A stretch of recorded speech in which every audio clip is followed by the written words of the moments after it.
I'm Helena. Thank you for joining me today. And so we're going to talk about how do you know if you've got PTSD? So I remember when I was separated from my ex and I was trying to get support from one of my Christian friends, one of my closest friends, in fact. And unfortunately, it did not go well. Now, my counselor had diagnosed me with PTSD. And my friend, when I told my friend that, she said to me, how can you get PTSD from a marriage? She was totally skeptical. She actually treated me like I was completely nuts. Because, see, a lot of people think that PTSD is something that you can only get from a very traumatizing one time event, like a really serious car accident where you almost died, or from like a war. But that is so not true. In fact, studies show that 88% of women who have been in abusive marriages end up with PTSD. Now, our PTSD is often called chronic or complex PTSD. And we get it because we've lived with abuse and uncertainty and gaslighting and powerlessness and a husband who's undermined us and betrayal trauma and all those horrible other things, the confusing, debilitating things that we've been through. They do cause PTSD. And as I mentioned at the beginning, I did a poll in this group just last week about trauma, PTSD, and chronic illness. And hundreds of you said that you have PTSD. And many of you said you didn't know, which is why I'm doing this video. So I'm not surprised that many of you have PTSD. So now I'm a certified trauma coach. I'm not a licensed therapist, so I cannot officially diagnose anybody. But figuring out for yourself if you have PTSD and trauma symptoms can be really helpful for you. Because not only will it help you not waste time using the wrong methods to heal, causing you to become a struggling survivor, but it will also take this huge load of self condemnation and guilt off of you because of the painful feelings and the reactions that you have to like everyday life and triggering things that happen. And see, I'm all about helping you understand yourself so you can live with self compassion and find the right path to healing. There are a lot of people out there who want to help abused women heal and don't understand trauma and PTSD, and things can go south pretty fast. Or let's just say that the healing methods are not effective, and then we end up feeling guilty that we're not doing better. And I don't want you to feel guilty. I want you to have the right path to healing. So, how do you know if you have PTSD? Well, first of all, since 88% of us have it, I mean, I used to, it would be safe for you to assume that you do, but I'm going to give you a little more concrete information than that. And we can all have it to varying degrees, okay? You can have very strong PTSD, you can have more mild PTSD, but it's still PTSD. And if you have any kind of childhood abuse, then you'll probably have stronger PTSD than somebody who was in an abusive marriage but didn't have child abuse on top of that. So let me tell you what some of the symptoms are of PTSD. And whether you have many of these symptoms or just a few, it's still PTSD. Now, most people, when they hear about PTSD, they think of nightmares, they think of flashbacks. But our PTSD is much more complex than that. It can cause a lot of other symptoms: anxiety, depression, hypervigilance, where you're just like always wondering if you're safe or you have a startle reflex, or hyperarousal, which is that feeling like you're just keyed up into alert. It can cause insomnia. It can cause anger responses and irritability.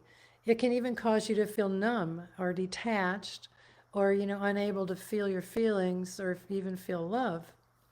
It can also cause you to be triggered very easily. That's, having a reaction you can't control, having intrusive thoughts or about the relationship or about him or about, events that happened with him, and having these automatic reactions to things that remind you of him. I remember one time I was looking at a house to move into, and the bedroom was so much like the bedroom that I had lived in with him. There was no way I could ever move into that. Same trim, same doorknobs, same closets, same colors, same, oh, it was awful. That was me getting triggered by that room. Um, Nightmares is also, it can be a PTSD symptom. And there's more. Feeling overwhelmed by life, feeling unsafe even after you've gotten out of the abuse, having a hard time thinking, concentrating, making decisions, feeling like you can't even control how you feel. It can also cause a decreased interest in daily activities, like you just really don't care. It can cause you to not trust yourself. It can cause you to lose your sense of purpose and direction. You can feel totally exhausted because of PTSD. You can feel empty and trapped and kind of weighed down and heavy. PTSD can also cause you to be feeling shut down and dissociated, feeling really disconnected from yourself and your body and your feelings, or feeling like you're somebody else or like you're nobody at all. It causes you to feel lost and disconnected from the world, from other people, and from God. It can cause failing health and chronic health conditions. And that poll showed us that, boy, like 83% of us have chronic health conditions from our abuse. So ultimately, trauma and the PTSD that it causes robs you of the feeling that you are in charge of yourself. So if you have some of these or many of these, that would be PTSD. Now, you do not have a character flaw. You do not have a moral failing. You are not in sin. These symptoms are actually not even originating in your thoughts, like some people will tell you. They're not originating in your feelings. They're not originating in your choices. These symptoms are originating in your body and in your brain that's become totally dysregulated, been thrown totally out of whack by the trauma of the abuse that you've been through. So let me talk about that for a minute so you understand why you have PTSD. So God made our bodies to be really amazing. He created us to have these automatic bodily responses in body systems to help us. They're survival systems to help us in an emergency, any kind of threat. Okay, so like let's say you step off of a curb and you almost get hit by a car. Well, the alarm bell rings in your brain. It sends a message to your nervous system to go on high alert. And then a lot of things happen in your body completely automatically, and I bet you know what they are. These things are going to give you speed and strength and focus to get yourself out of the danger. So things like your pulse rate goes up, your blood pressure goes up, your heart starts to pound. You get this rush of adrenaline, your breathing, starts to really kick in. It gets really shallow. And you really are acting on instinct instead of, thinking things through. That's our God-given survival system. And that system was designed to calm down quite quickly after almost getting hit by a car or, as soon as the danger is over. But the problem is that during abuse, the danger is never over. And so our alarm bells are ringing constantly. And this ends up causing a dysregulation in our entire body.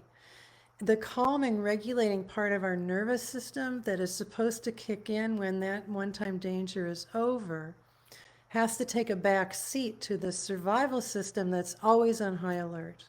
And so our body gets stuck in survival mode.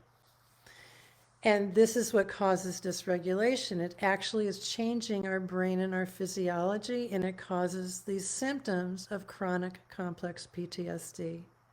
It's kind of like our nervous system has become a TSA agent, and every circumstance or person is a potential terrorist.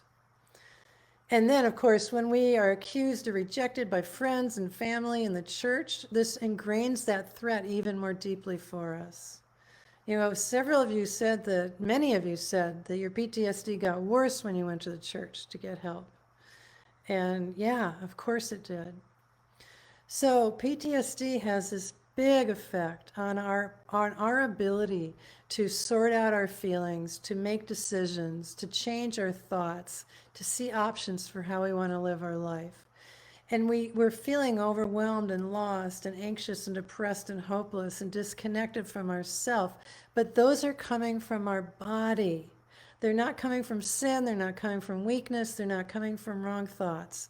They're coming from our physiology that has been changed by the trauma of the abuse that we've been through.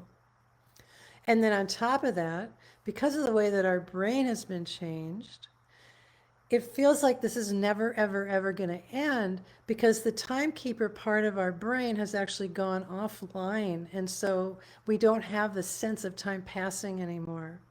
There are so many interesting things that happen to our brain because of trauma. For instance, here's one you'll probably appreciate.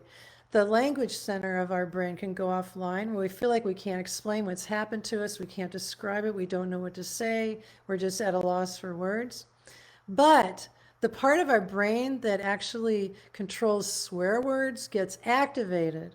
So even though we don't have a lot of our rational brain going on, the swear part of our brain is functioning.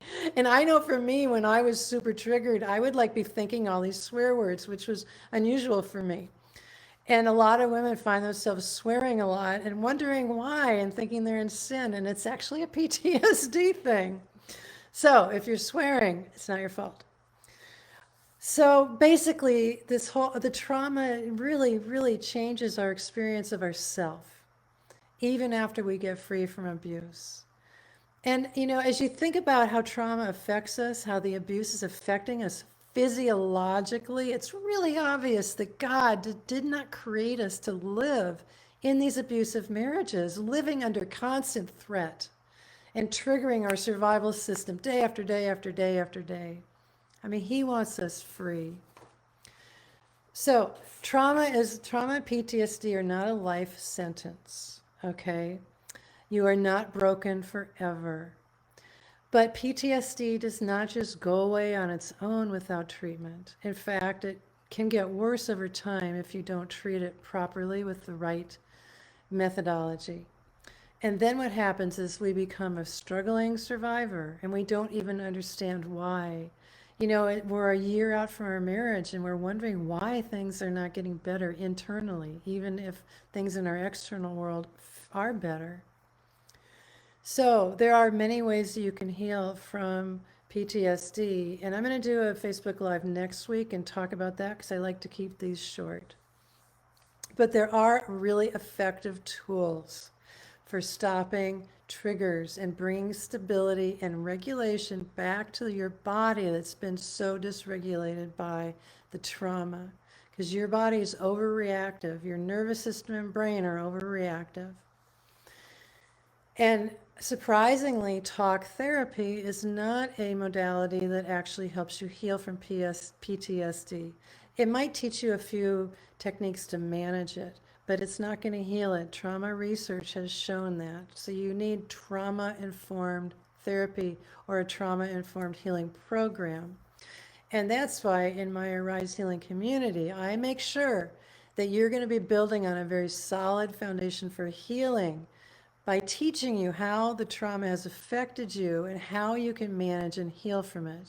In Arise, you get to go from being a struggling survivor to an empowered, healing survivor. And actually, just a few weeks ago, one of my Arise sisters made a comment under one of the videos where I was teaching in much more in depth about how trauma it affects us. And this is what she wrote. She said, "Oh, this video is so comforting. It's so validating to know that it's not my fault. Thank you for everything. You're changing lives and your work is much needed."